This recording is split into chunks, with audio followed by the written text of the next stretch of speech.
The Stone Age is divided into three periods: the Paleolithic, the Mesolithic, and the Neolithic. The Paleolithic is the oldest and longest one out of the three, and it's the first one to have seen the Homo habilis, the first true human species. The Homo habilis were able to craft primitive tools such as chipped stones with a sharp edge, and they were also able to build basic shelters. After the Homo habilis, the Homo erectus appeared, which was the first one to learn to control fire for cooking and defense against large beasts and the cold. Homo erectus was able to walk from Africa into Europe and Asia, making it the first intercontinental human species. He also improved his tool crafting skills, making him able to hunt larger beasts using spears. He often used animals' fur to protect himself from the cold, and he started building huts. After Homo erectus, the Neanderthals appeared, which were the most commonly found extinct human species. They were the first ones to make tools out of bones instead of stones, and they started wearing clothes and making ornaments. They even buried the dead with flowers. Even though they were very advanced, they went extinct, and they were replaced by modern humans, the Homo sapiens. The Homo sapiens is the only remaining human species, as all of the other ones went extinct. So you and I are Homo sapiens. The Paleolithic people formed tribes and used shelters just for the night, since they were still nomadic. During the Mesolithic period, some humans started building camps around rivers, which made them more sedentary. The bow and arrow was invented, being the first long-range weapon, and the refining of tool crafting skills made it possible to craft tools for fishing and boats. The Neolithic period ended the hunter-gatherer lifestyle completely, as they discovered agriculture and developed numerous farming tools. Cattle breeding also began, and sheep, goats, and pigs were domesticated. All of these discoveries caused humans to stay in the same places for longer periods of time, thus enabling them to create villages. Pottery, basketry, weaving, and the wheel appeared. The Stone Age lasted so long that it represents 99% of humans' history. The discovery of metalworking, more specifically the melting and smelting of copper, put an end to the Stone Age, even though some basic forms of metalworking were already known, like the use of gold for ornamentation.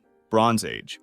When people noticed that putting copper on fire made it softer and easier to shape, they started using it, since it was a more durable material. But copper was too soft to be used as a weapon until they discovered that adding other stuff like arsenic or zinc created bronze, a much harder metal. Bronze enabled humans to create the first swords, helmets, armors, and shields. Farming was also much quicker and more efficient, thanks to bronze sickles and irrigation. Food was much easier to produce, which made the population grow and cities expand, becoming more and more complex. Big, majestic buildings, such as the ziggurats, the pyramids, and multiple temples were made in the Bronze Age. Bronze also made it possible to upgrade ships, which enabled humans to trade. The first forms of writing developed in Mesopotamia and Egypt. After all of these positive discoveries, though, the Bronze Age ended with a societal collapse, where many large civilizations disappeared off the face of the earth almost instantaneously, and many technological inventions were lost. The most acclaimed theories suggest that these civilizations may have been wiped off by volcanic eruptions, droughts, disease, invasions, and earthquakes. Iron Age.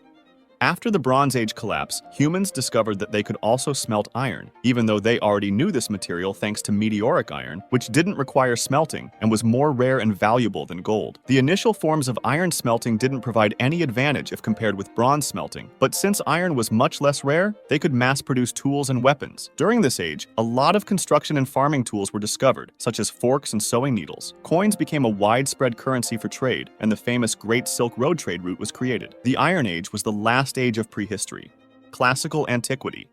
The first period of classical antiquity, called the Archaic period, is the first one in which we start to have historic written books. The first one is considered to have been made by Herodotus, who is known as the father of history. In the western part of the world, the Greeks and Romans laid the foundation for what would become known as Western civilization, while the eastern part had the first Chinese imperial dynasty. The moral and philosophical foundations of today's Western and Eastern world belong to this period, as Greek philosophers such as Socrates, Plato, and Aristotle lived in it. The Bible, the Hindu scriptures, and the writings of Confucius also belong to this era. Art played a huge role, as classical art pieces are still considered to be some of the best ones in history and have inspired future artistic currents. The ancient Greeks experimented with the first democracy, and there was evidence of the first truly scientific thinking. The father of medicine, Hippocrates, also lived in ancient Greece. A lot of the most famous leaders ruled in this period, such as Alexander the Great and Julius Caesar. Classical antiquity ended with the fall of the Western Roman Empire. Middle Ages. The Middle Ages are divided into three parts: the Early Middle Ages, the High Middle Ages, and the Late Middle Ages. The Early Middle Ages, also called the Dark Ages, represent the period after the fall of the Western Roman Empire, which had a great economic, intellectual, and cultural decline. Some also use the term Dark Ages because of the scarcity of records regarding this period. In this era, central states in Europe started losing their power, and Islam began emerging. The High Middle Ages were characterized by feudalism, which was a societal system where one party granted property, typically land, to the other in return for services, mostly of military nature, that the recipient, or vassal, had to render to the grantor, or lord. The Catholic Church also started militarizing after clashes with other powers, and the schism with the Eastern Church, which became the Orthodox Eastern Church, and they conducted the Crusades. The state power started to rebuild its legitimacy and strength, and the famous Gothic architecture style emerged. The late Middle Ages started with some pretty negative events, with the Little Ice Age, which caused the Great Famine, the 100 Years' War between France and England, and the Black Death, which killed 1/3 of Europe's population. It wasn't all bad, though. The printing press was invented, enabling the creation of mass-produced newsletters, which, however, had a big problem. There wasn't a good enough variety of sources to get an idea of what the objective facts about news were. We do have more variety nowadays, but because using multiple sources is a timely and costly process, many prefer to get their news from one source, resulting in a biased and filtered vision. But going back to the Middle Ages, European exploration for new trade routes started, which eventually led to the Age of Discovery. Also, West Africa had several major empires, including the Mali Empire with Mansa Musa, who is the richest person that ever lived, while Asia saw the rise of the Mongol Empire with Genghis Khan. Modern Age.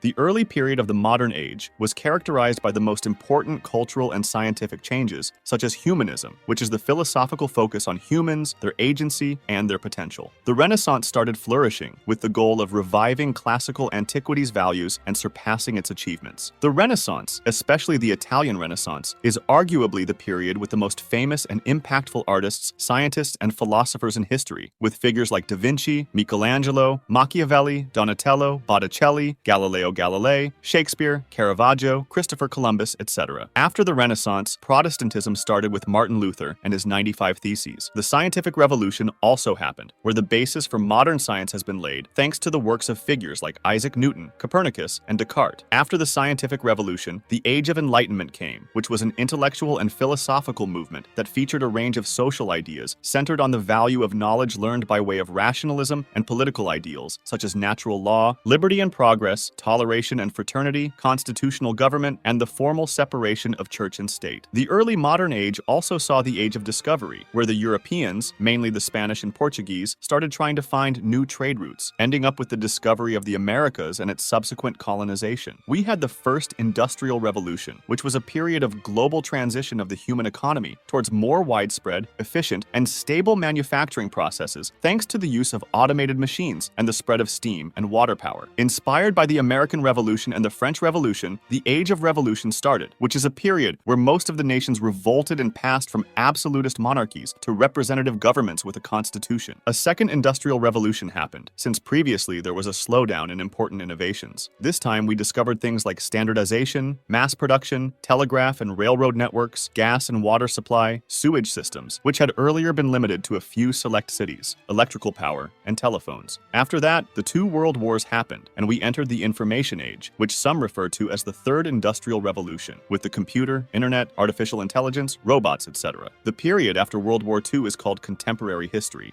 And by the way, make sure to sub for more.